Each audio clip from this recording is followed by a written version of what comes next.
नमस्कार, कशा आहात सर्व? मजेत ना? आज आम्ही बनवणार आहे पोपटी. म्हणजे रविवारचा दिवस होता, काकांकडे गेलेलो आणि इकडे आशिष आणि ते पोपटीचं थर लावत आहेत. तर आपण थोडक्यात व्हिडिओ बघूया. जास्त मोठी गेलेली नाही. इथे पावट्याच्या शेंगा काकांनी आणून ठेवलेल्या. इथे चिकनला मॅरिनेशन करून ठेवलेलं, हळद, तिखट, मीठ, सुहानाचा चिकन तंदुरी मसाला घेतलेला आहे आणि जाडं मीठ वापरलं यामध्ये मी. आणि वालाच्या शेंगांना म्हणजे पावट्याच्या शेंगा आहेत ना, त्यांना पण हळद, तिखट, मीठ आणि हे सुहानाचा चिकन तंदुरी मसाला आहे ना, तो लावून घेतलेला आहे. त्याच्याने शेंगांना पण चव छान लागते. इथे पहिला भांबरुटीचा पाला घातलेला आहे आशिषने. नंतर मग यामध्ये परत चिकन मॅरिनेशन केलेलं आहे. चिकनला मी दही, हळद, तिखट, मीठ, ओवा मस्ट आहे. म्हणजे ओवा घालायचा असतं, त्याशिवाय पोपटीला चव लागत नाही. ओवा घालायचा आणि जाडं मीठ वापरायचं. जाडं मिठाने चव छान येते. आणि या प्रकारे असं पोपटीचं थर लावत आहेत दोघंजणं, ते आणि आशिष. भांबरुटीचा पाला काकाने अगोदरच आणून ठेवलेला. अंडी आणलेली तिथे 1 ते 1.5 डझन आणि 1 किलो चिकन आहे. आणि एकावर एक थर असे लावून घेतात. पहिले पावट्याच्या शेंगा घातल्या, नंतर भांबरुटीचा पाला स्वच्छ धुवून घेतलेला आहे. नंतर त्यावरती चिकन, लास्टला अंडी आणि थोडं मधून ओवा असा घालायचा आहे. म्हणजे ओव्याची पण चव छान लागेल. आणि भांबरुटीचा पाला तर पाहिजेच. आणि लास्टला राहिलेलं चिकन मॅरिनेशन केलेलं आहे, तर सर्व ताट आहे ते पुसून घालत होता. आणि पावट्याची शेंगा लास्टला आणि अंडी घालायचे. आता अंडीमध्ये पण घातलेले आहेत मधल्या थरामध्ये, आणि आता लास्टच्या थरामध्ये अंडी घालत आहे. आणि ओवा, हळद, तिखट, मीठ हे बघा बाजूला काढून ठेवले एका प्लेटमध्ये. आणि छान अशी पोपटी झालेली, एकदम मस्त अशी. पोपटी करण्यासाठी 20 ते 25 मिनटं लागतात. चांगले मडका चांगला तापायला लागतोय आणि पेंड्याने हे करतात. आणि इथं असं वाटत होतं की अंडा फुटला, पण नाही, अंडा व्यवस्थित होता. अंडी लावून घेतले. त्यानंतर परत भांबरुटीचा पाला घातलेला आहे. काळोख होता, संध्याकाळी 7:30 वाजले हे करण्यासाठी.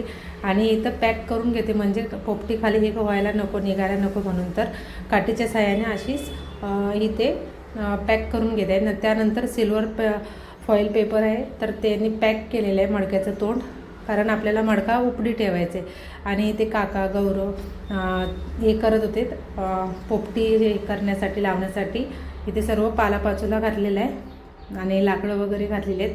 पेंड्यामध्ये करतात, पण कोकणामध्ये पेंड्या, इकडे आत्ता या टायमाला पेंड्या नाही आहे, म्हणून तर या फाट्याने आणि पालापाचोल्याने इकडे पोपटी हे करत आहेत. पूर्ण कवर करून घेतलेले आहे. आता 20 ते 25 मिनटानंतर असेच आपण हे पोपटी हे करून द्यायचे, मडक्यामध्ये शिजून घ्यायचे. अशा प्रकारे पोपटी लावलेली आहे. भरपूर उशीर झाला. 6 वाजता लावली असती की नाही, की 7:30 वाजेपर्यंत, 7 वाजेपर्यंत झाली असती, अर्धा 1 पाऊण तास. आणि इथं पोपटी झालेली आहे, थंड होण्यासाठी वाट बघत आहे. त्यानंतर काढलेली आहे, गरमागरम एकदम अशी ही पोपटी तयार झालेली आहे बघा. आणि इथे वरती जी काठी ठेवलेली, तर ती काढत आहे सांडशीने, कारण मडका भरपूर गरम होता. आणि बघा इथे अंडा पण काढते ते काका. आणि पेपरवरती अशा प्रकारे ही सर्व पोपटी काढून घेतलेली आहे. गरमागरम वालाच्या शेंगा, ह्यामध्ये मका, रताळी, परत सांगते बटाटा हे पण घालू शकतो, पण आम्ही जी आपण साधी सिंपल करतो तशीच केलेली आहे. आणि एक बघा अंड्याची साल पण पडलेली आहे, म्हणजे अंडा पण व्यवस्थित शिजलेला आहे. आणि एकदम असं गरम आहे. भांबरुटीचा पाला हलक्या हाताने, म्हणजे यांनी सांडशीने काढून घेत आहे. वालाच्या शेंगांना पण तंदुरी मसाला वगैरे लावलेला आहे, त्याच्यामुळे छान असे झालेलं. आणि चिकन बघा मस्त शिजलेलं आहे. गरम मडका आहे म्हणून तर दोन्ही बाजूने असं पकडायला घेतलेलं आहे. आणि मडका आहे ना, बहुतेक टायमाला आहे ना, पोपटी लावल्यानंतर हे होतो, तडकतो. तर आपल्याला आहे ना मडका असा उपडीश ठेवायचा आहे. असा सरळ ठेवला ना मडका तर मग तडकतो, कारण गरम असतो ना मडका, त्याच्यामुळे. मडका तडकू नये म्हणून तर सीधाच ठेवायचा आहे मडका, म्हणजे आपल्याला उलटाच करून ठेवायचा आहे. त्याच्यानंतर मग पोपटीचं आतमध्ये जे आपण मटेरियल घातलेलं ते काढायचं. आणि ते काकी, मी, आशिष, गौरव आणि ईशान व्हिडिओ काढत होता. आणि आम्ही इकडे सर्वांनी पोपटी सर्व संपवलेली आहे. आणि ईशान थोडं मधून व्हिडिओ घेत होता.